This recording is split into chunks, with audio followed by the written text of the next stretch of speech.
Hey everyone, it's Julie. Hope everyone's having a great day. Today I'm going to show you how to make a watermelon rind and celery green juice. Watermelon rind has a lot of great health benefits, so don't throw it out when you are slicing your watermelon. You'll need 1 celery stalk and about a cup of watermelon rind.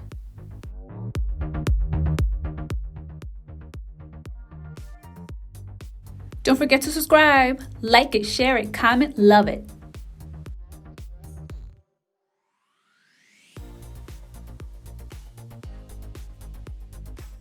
In a juicer, add your celery and watermelon rind juice.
Serve and enjoy.